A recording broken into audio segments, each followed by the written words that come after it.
December 2nd, 2025. Well, it looks like our crazy Democrats are at it again with the Washington Post coming out with this article, which is making a big deal about this claim that Pete Hegseth, the Secretary of War now, I guess it is, instead of Defense, at any rate, had ordered that these Venezuelan drug boats that when they're attacked to kill them all. And so now they're now trying to address this as being a quote war crime, and that I guess this is kind of a big deal. Now they're claiming that because they're saying that Secretary Hegseth was not directly, I guess, involved in the final the engagement itself. They're now trying to say they're blaming it on the admiral in charge, who apparently is a former Navy SEAL or something like that. And I don't know the details of that, but I do understand what's being thrown around here. I've been seeing a lot of this on Daniel Davis Deep Dive, and of course Judge Napolitano as well, which is all misguided. And first of all, to quite understand that this is completely showing the Democrats at their full hypocritical best. Because, let's face it, the Obama and the Biden administration also carried out attacks which killed somebody, directly to kill somebody, right? Such as certain terrorists and so forth. In fact, after the attack at Kabul airport, they launched an attack in retaliation on and wiped out a family that was completely innocent because they somehow thought they were involved in planning the terrorist attack at that airport that killed the 13 Marines and wounded a bunch of other people, pretty seriously in some cases. So, I mean, I remember this in a case where the Obama administration did a targeted drone strike to kill an American citizen who was also an Islamic terrorist, however, but he wasn't in the country. And again, these people on these drug boats are not in the country either. They're not U.S. citizens, and they're not really, the key thing also, they're not in the Venezuelan military. So they're not under laws of war. They're not uniformed combatants, and they're definitely not innocent civilians. So the idea that this is a, quote, war crime seems at this point nonsense because for the moment there isn't exactly a war, certainly with a nation state that's recognized. So I think this is, I would say, a bogus thing, and it's completely hypocritical because, in fact, all the administrations since the beginning of the War on Terror, going back to 2001, have been carrying out strikes against individuals that are clearly lethal strikes that are definitely not trying to take them prisoner or anything of the sort. What may also, in this particular case, and we'll have to see exactly how it plays out, of course, is that it may turn out there's some details that matter as well. By the way, if you like these videos, please give me a like, subscribe, and click the bell for notifications. And you can also forward links to other people that might be interested to get more people following this channel. And of course, it'll also be posted on Rumble, and you could follow me there if you somehow picked this up and would prefer to follow me on Rumble more regularly. Whichever. Yeah, I think that's where I look at this. The other thing I think that could come up is, and we'll see what actually happens. I hope they're not doing something as crazy as trying to blame the admiral. I don't even think they were, really. But, defending Hegseth is not the same thing as blaming the admiral. The admiral is simply obeying orders. And, by the way, it's unclear whether the second strike that they're claiming this one instance was designed against the individuals or simply to sink the boat. I presume the boat hadn't been sunk either. Maybe they felt that they hadn't completed the attack. We'll see if they try that tactic or not. But in fact, it doesn't really matter. The fact of the matter is the United States has been killing specific individuals that they've deemed terrorists for quite some time, in much the same way, usually using drones and so forth, with missiles. So I don't see how this is anything different. The president has declared these people to be terrorists. He's calling them narco-terrorists. He's declared them to be terrorists rather than simply suspects that they want for criminal investigation. So we'll see what comes up with this, but I find it interesting that we're making a big distinction in this case than we've done in any of the cases in the Middle East. Is this some kind of a ethnic bias thing, that we have a lower opinion of people in the Middle East that are Islamic than people in the Western Hemisphere who I'm not sure what religion these people have, or they really have a religion. Maybe they're nominally Catholics. I don't know. But at any rate, it seems like this is a kind of a strange differentiation that we're making anyhow. And we'll have to see what comes of this, but I don't see that this is going to be considered a war crime at all. How do you have a? They're not attacking Venezuela yet, and I think even when we do, I think this is still a counterterrorism strikes, and we've adopted these kinds of measures in the past. But Israel does this sort of thing all the time, and of course. Even the critic Daniel Davis had to ultimately admit that yeah, this has been going on a long time. This isn't anything unique. I think in one of his videos I saw. So, but we'll see where this goes to. But it's another one of these attacks on the administration. Whether they should be so flamboyant about what they're saying or not, I don't know.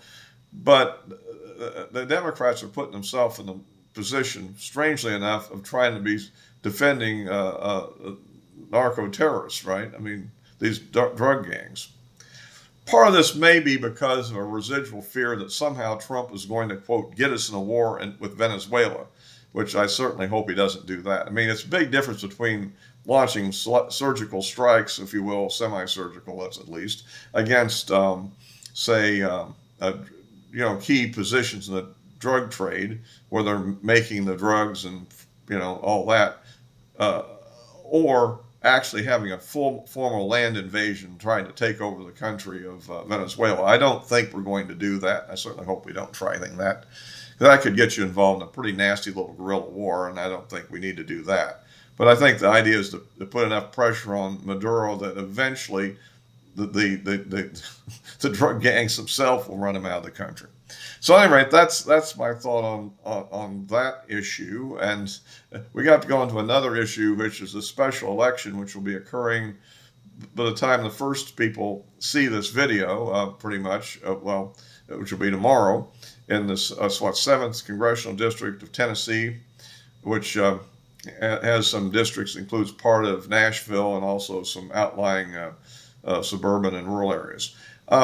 And apparently there's some crazy candidate there who's been considered to be the AOC of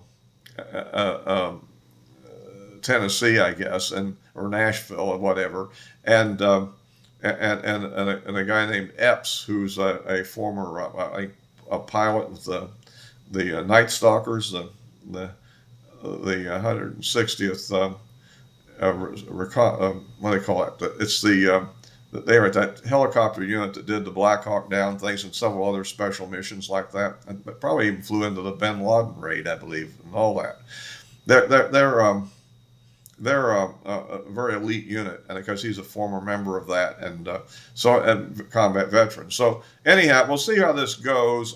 Right now, they're touting this as being a real threat of a Democrat pickup, and I would say take it seriously. If you're in that district, make sure you vote. I mean, goodness sakes, I doubt many people in the district will see this video at all in time, but I hope everybody votes. I think that's what they're depending on, and how this can become somewhat of a problem. I'm thinking of a race that occurred in Texas several years ago between Beto O'Rourke and Ted Cruz, if you recall that one, which came in pretty close. I think 2.5% margin that Ted Cruz won it, and it was considered a real challenge. And this O'Rourke had a lot of out-of-state funding, and he had a lot of support. And from the Democrats, all got jazzed up on this thing, and it was touch and go there. Why this can happen sometimes, I think, is that for one thing, when you're in an area like this district there where Trump had won by 20% in the 24 election. So what happens is that the Democrats in those kind of districts often become dispirited and simply don't vote in the elections, maybe local ones, but they just tend to not vote because they don't think they can win. But if somebody can throw enough money in there and create some excitement, then all of a sudden they actually do turn out to vote. And if the Republicans in a special election are really not turning out that much because they're really not focused like they would in a presidential or a gubernatorial election, then all of a sudden it becomes possible that they could really win an upset. Now, if the lady were to win an upset, I'm pretty sure they'll probably have a rematch next fall, and she'll lose then. I mean, but hopefully we don't let that happen in the first place. And the only evidence I keep hearing that this is close and all this, I've only seen one poll. It's a Emerson Hill poll, which has him ahead by 2%, which is within the margin of error and is too close for comfort in what should be a 20% Republican district. So I don't know whether that's just a bad poll. I've seen no other polls. I'm sure there are campaign polls on both sides, which are usually kept confidential. And maybe some of the results have been shared with the media on background without where they're not supposed to quote what they were, just say it's close or something. So I don't know what that implies here. Hopefully we'll win, but that's what's in play here. And I suppose, I mean, the whole idea that's being thrown out that she's running on the affordability issue when it's the Democrats that had all the inflation. I mean, inflation has been pretty much under control since Trump's been in. I guess it bottomed a little bit before the tariffs all took effect, but the tariffs have had a very minimal effect on inflation, maybe 0.5% for a short period of time. And on the other hand, that is kind of a transitory thing, as you know, that gets factored into the baseline, and the next year's projection won't go up that much. But on the positive side, people should take into account that, one, Trump has saved them from a massive tax increase if you're a person that actually pays taxes, income taxes, that is. And there have been, for the tipped workers, there's a no tax on tips rule. And what properly should be stated is no tax on the overtime premium. No income tax on the overtime premium is what really came out of that. It's not literally the whole thing is completely tax-free, but the overtime premium itself doesn't have income tax on it. So, that's what really came out of that. But that's a benefit. And of course, the senior citizens have the $6,000 extra deduction. So that's something positive. So I would think, looking at the affordability issue overall, we should be pretty well positioned. So the only question, I guess, is if we made the case strongly enough. Anyhow, that's kind of that for now. I just want to kind of go through that. And I guess another thing on the National Guard shooting in D.C., it looks like maybe the second guy, the staff sergeant, will maybe recover, but he is obviously very seriously injured from the way it's description. But it looks like maybe he won't be paralyzed, hopefully, and can fully recover. It's a really sad thing. But I would like to say something about the suspect that's been going on here. That what he did does not make any sense to me at all as an Islamic terrorist attack. I mean, I can't imagine that ISIS-K or Al-Qaeda or whatever would encourage him to do that attack. They would encourage a much more significant attack, like many of the things we witnessed done by crazy people in our own country against our own citizens. I mean, a bombing or a mass shooting of civilians and so forth. I mean, that would be the kind of thing that they would be encouraging. So this looks to me like if he's motivated by anybody, he's motivated by Democrat rhetoric. I mean, if these people that are encouraging people to attack ICE agents, or they've also complained about this deployment, even though it's saving lives in D.C., I suspect that that could be what his motivation was from, not from anything overseas. But that's it. I'll just throw that as a little tidbit as a possibility. Anyway, I'll wrap this up for now. As always, I'll be posting this on YouTube and Rumble, and the addresses of my social media accounts are in the description below, all for this time.